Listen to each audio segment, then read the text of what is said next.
time. So first of all, I just want to thank everyone for being here. This is our first community forum. If you didn't have the opportunity to like to speak tonight, we do have a sign-up sheet there in the back as you walk in, and so please feel free to do so. My name is John Wesley. I'm the superintendent at Centerville City Schools, and this is Laura Salver, our treasurer. We want to take the time tonight to just present with you some information and facts about our district. So I want to thank everyone for being here tonight. Our school board members are in the audience tonight as guests, and we're really looking to provide or get as much feedback as we possibly can from all of you in regards to how we make our next steps in our levy campaign. So I just want to share some disclaimers. Some of you that have been to our board meetings or you've been a part of some of our community presentations since the fall of last year, we talked about the state audit and the guidance that superintendents can and can't do as far as what they can present in regards to a levy campaign. So information is being presented tonight is factual.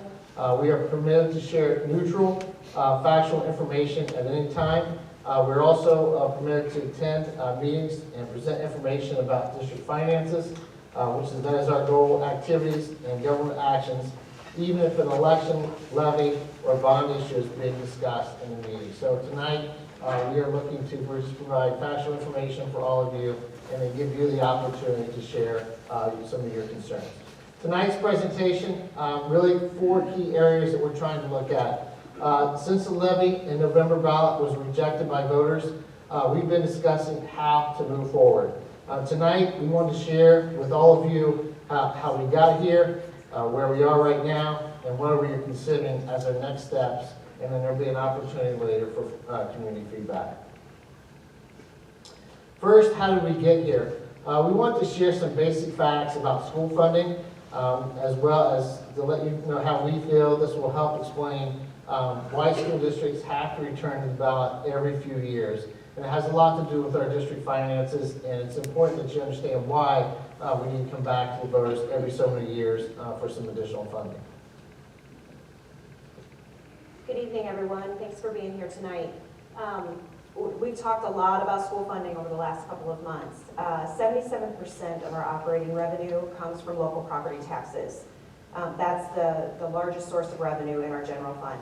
About 12% of our revenue comes from the state funding system.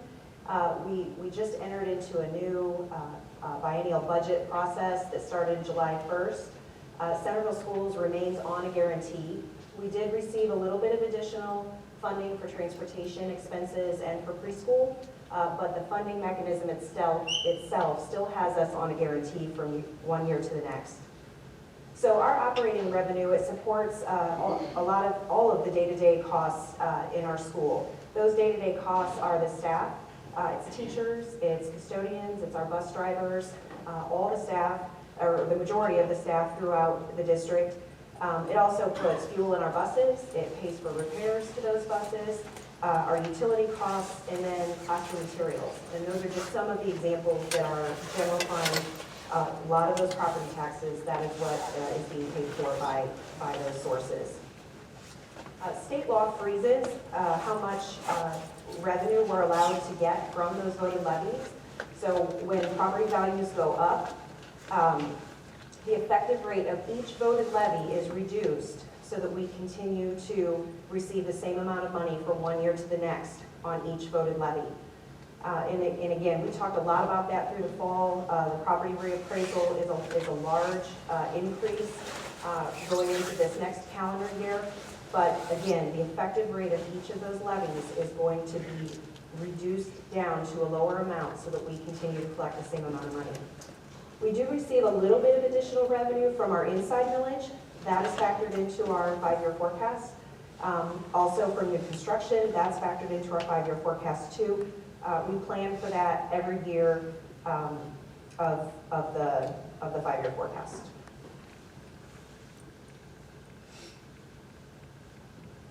So continuing on with district expenses, education is about people. We need the right staff in place to provide a well-rounded education for our children in the Central Washington Township community. Over the years, our district has performed well. The state report card As you know, this past year, we were one of several districts that received a 5-star rating, and we're really proud of having that rating on our report card. But we also realize there's a lot of work that still needs to be done in our buildings. We're also known the Central City Schools are also known for going above and beyond the basic requirements, which makes our district a great place for our students to learn. Our community has supported the fine arts programs at all levels, a broad range of AP courses and career education courses, world language classes starting in middle school, and all this helps our students as they prepare to be well-rounded and contributing members of our society. Often, we hear graduating seniors talk about all the educational options that they've experienced, as well as the leadership opportunities and sense of belonging that helps them prepare for life after high school. I can tell you as a high school principal and interviewing seniors as they leave, that is one of the most enjoyable times of our careers, is to hear our students talk about the opportunities that they receive at Centerville High School, and it helps them to be lifelong learners and helps them for the next steps in their educational career. As with any school district, the majority, 87% of the district's combined operating and permanent improvement budget is spent on salaries and benefits for our staff. We are also dealing with aging facilities. That was part of our past campaign. We talked about the average age of our school buildings being average of 59 years old. The building just north of us is Magsic. It will be 100 years old, or is 100 years old this year. The latest major renovations to our buildings took place after a bond was passed in 2005, nearly 20 years ago, in which at that time remodeling projects were completed at every building in the district. In 2020 and 2021, we conducted an assessment of all of our facilities, which provided us with over 2,700 pages of maintenance needs, timelines, and costs. Our business department uses the information to prioritize our maintenance projects throughout the district. The majority of these projects are paid for through the district's permanent improvement fund. That's separate from our general operating fund. The PI fund can only be used for those long-term needs for our facilities and for our equipment costs. We continue to implement safety and security measures throughout the district. It's been a goal of ours for several years now. We've added security cameras, we've added a visitor management system to our buildings, access control on doors, and more. And more projects like putting safety film on windows and glass to further protect our doors and windows.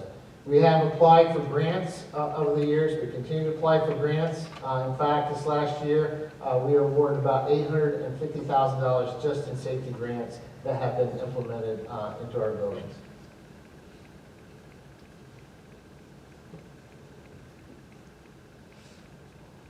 So every school district in Ohio is required to publish a 5-year forecast to the Ohio Department of Education and Workforce.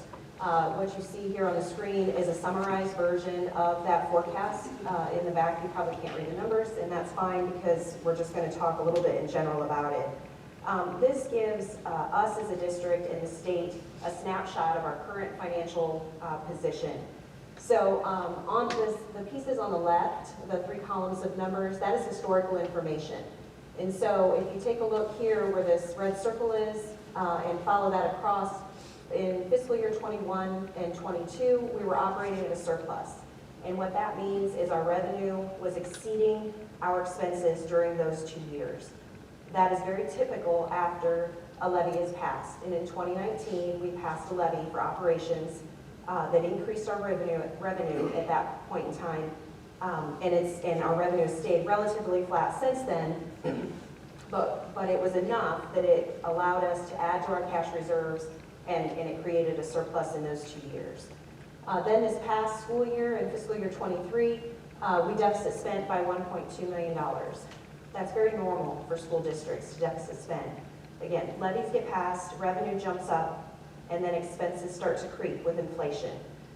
Inflationary factors, and that's for all sorts of things. It's health insurance costs, it's wages, it's if we have programs, fuel costs, utility costs, all those things go up over the years. And so again, in 2023, we started to deficit spend. So then in the projected years, that deficit continues to grow because again, revenue stays flat. We're on a guarantee from the state. House Bill 920 freezes the amount of our voted levies. We see a slight increase for inside millage and new construction from one year to the next, but our increases, or our expenses continue to increase at a faster rate than what our revenue does. And so that deficit spending stays here until we either pass another levy and collect additional revenue or reduce our expenses. And so as you can see out here in the fifth year, which is the 27-28 school year, we actually are projecting a negative cash balance at that point in time. And so we have to address, once we start to deficit spend, that's when we have to address being back on the ballot. Hey, Laura, can you explain to everyone what inside village means when you're using this term a couple of times? Yes, inside millage is the question, and explain what that is. So every taxpayer pays 10 mills of what is called inside millage, and that is governed by the property tax system in Ohio. That 10 mills is divided up between several of the different public entities. So Washington Township, the city of Centerville, depending on where you live, the school district, the county itself. That piece of the 10 mills is divided up amongst those public entities.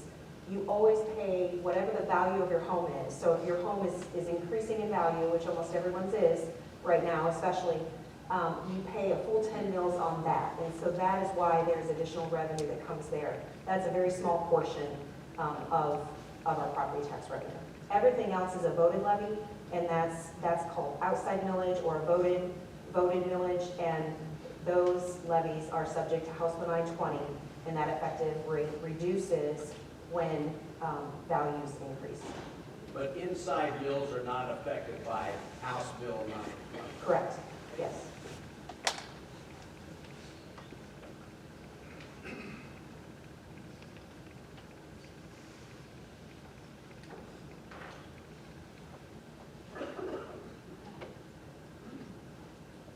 So to continue on, where are we now, or how do we move forward? So in the next few slides, we'll cover some of the immediate cost savings that we're trying to put in place as possible options. So immediate reductions, once we realized the levy was defeated, we met with our building administrators and we started looking at ideas and ways that we can try to start saving money immediately.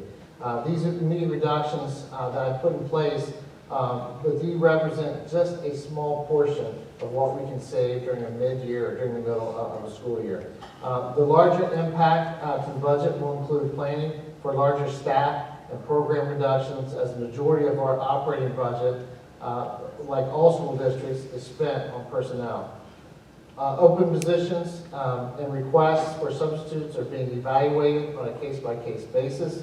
It has been extremely difficult to find custodial support or custodial subs for some of our buildings. So our maintenance team has been filling in for an overtime basis, 1 to 2 hours an evening after the regular shift. So we're no longer paying that overtime. We're asking the buildings to try to manage the trash and clean up the best they can to be ready for the next day. Limited overtime will impact some of our special events that we have, especially some of our events that we have at the high school. And during this time of the year, we have a lot of holiday concerts and festival type things in our buildings. Will have an impact on overtime as well. That also includes the next few months with snow and ice removal and how that might impact some of our decision making as we move forward at that time. We believe field trips help our students make connections between what we are being taught in the classroom and applying that to the real world. Beginning in January, we're now approving field trips or limiting the amount of field trips unless it's essential based upon that program. So again, just a couple areas where we're trying to make some immediate reductions, limiting the hiring of new staff, limiting substitutes in our buildings as far as secretaries, aides, and custodians, limiting to no overtime and no extra trips. So upcoming elections or upcoming options, this slide shows the next 3 scheduled elections in Ohio. Because 2024 is a presidential election year, Ohio's primary is moved to March rather than the usual May primary date. you can see that the levy passes in March or November of 2024. The district would begin collecting revenue not until 2025.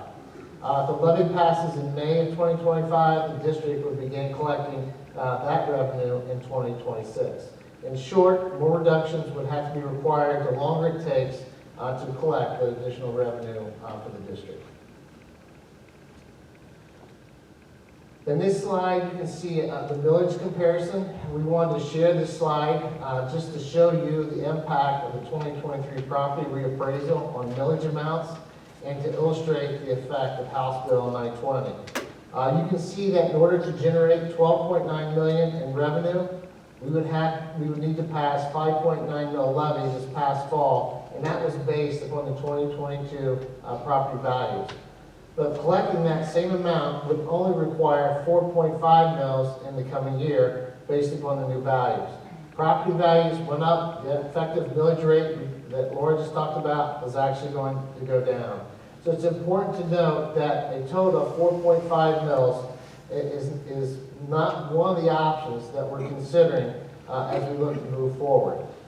We listened to our voters, we listened to the community, and if we return to the ballot, it will be at the reduced millage amount, and you must understand that the need for the additional funding will continue as we move forward. So again, this slide, you can see that in the fall, it was 5.9, the combination of the 5.4 and the 0.5.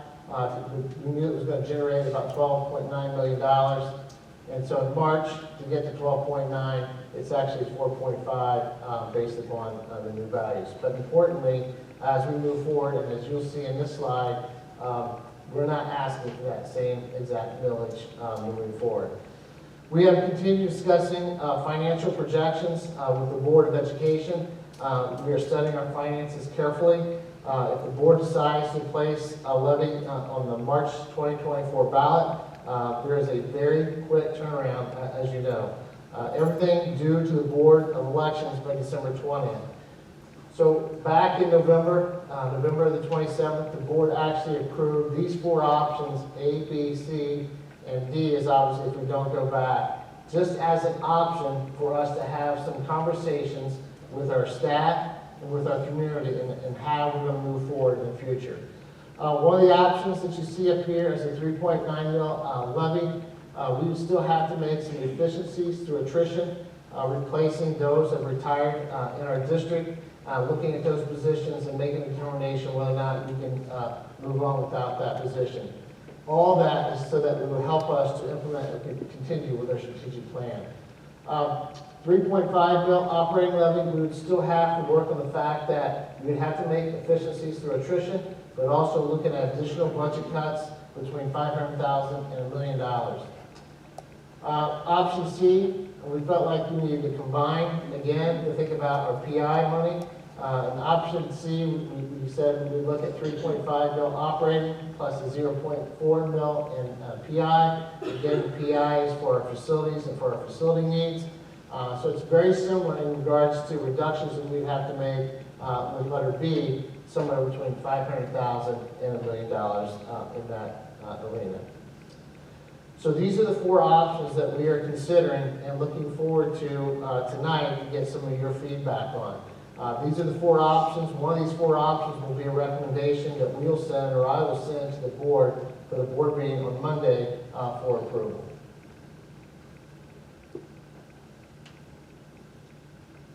So to get into the numbers just a little bit, with option A, that option A is a 3.9 mil operating levy, no permanent improvement, but just the operating portion. So if that passes in March of 2024 or November of 2024, the yellow highlight here at the bottom is that revenue or that surplus and deficit line that you saw from the 5-year forecast. And so these are just the 5 projected years. So again, tried to condense it down a little bit to take a look at. You can see that we are out of deficit spending for sure a year and hopefully even a second year here. And that's the goal when a levy is passed, is that your revenue exceeds expenses for at least a year or two before you get into that deficit spending trend again. And it shouldn't be surprising to see deficit spending further out, because again, most districts in Ohio are back to the ballot every 4 to 5 years. Some of them it's 3 years. Some districts, they can go 7 or 8 if they receive a lot of state funding. That's not us. So we have to make sure that we're able to get a balanced budget or a surplus in at least 2 years there. And so that's option A, the 3.9 mills with no reductions. This next slide, this is options B and C, and the reason it's B and C is because C includes the portion for permanent improvement. The permanent improvement fund is a separate fund, and so both of these options would be 3.5 mils for operations. And so the numbers look the same in terms of options B and C. Again, C adds the 0.4 to get it up to 3.9 with permanent improvement. So again, focusing in on that surplus and deficit line, we're basically at a balanced budget in 25, and then we have surplus in 26. Again, that's the goal, but that's only if we implement, we talked about $500,000 to $1 million in reductions. So I met in the middle and am modeling $750,000 worth of reductions to get to that point. Option D is not going back on the ballot in March. If we don't go back on the ballot in March, we're recommending at this point in time that we implement $2.5 million, $2 million to $2.5 million in reductions for the 24-25 school year. And so to stress, that's 8 months from now. So August 1st, that would be reductions of $2.5 million. That does not eliminate the deficit. It doesn't eliminate it. We know that. We know that November of 2024 would then be an option to be back on the ballot and still collect revenue, hopefully here in the 24-25 school year. But if we haven't secured that funding by March, then we have to recommend reductions going into the 24-25 school year.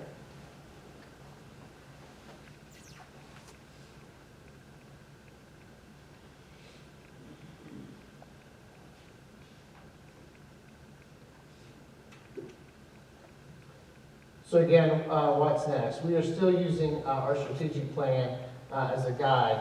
However, because we are currently deficit spending, we must make some adjustments in the future. So right now, we're trying to identify potential reductions. Why we're even considering a return to the ballot in March is an important question to ask.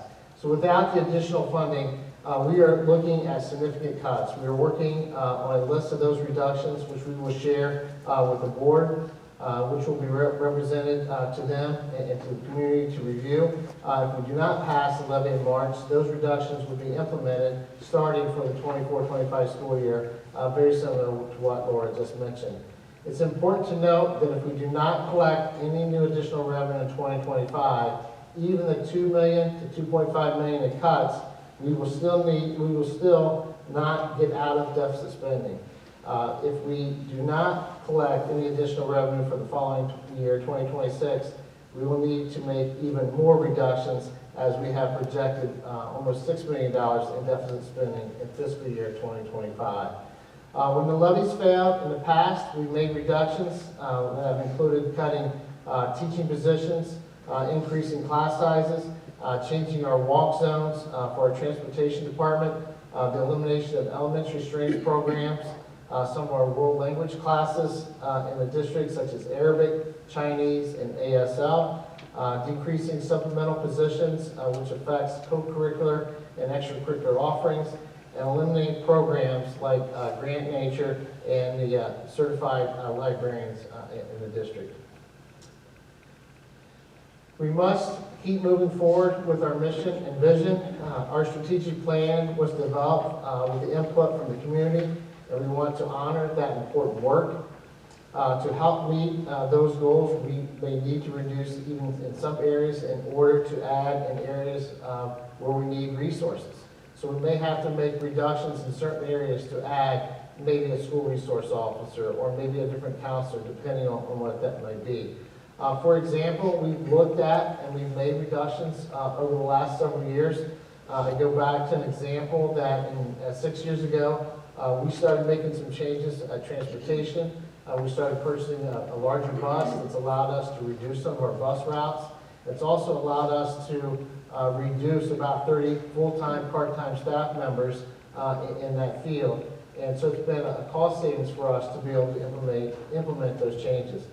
We've been able to add a school counselor at Watts Middle School, where before we only had one counselor serving over 700 kids in that building. We don't have assistant principals in our buildings, our K-8 buildings. This year, we did add a principal designate under a teaching contract who assists at all 3 of our middle schools. Both of these positions were necessary to help some of our behavioral challenges that we have and that we've been facing over the last several years. So now it's time for some feedback. Thanks again for listening to our financial information. Now we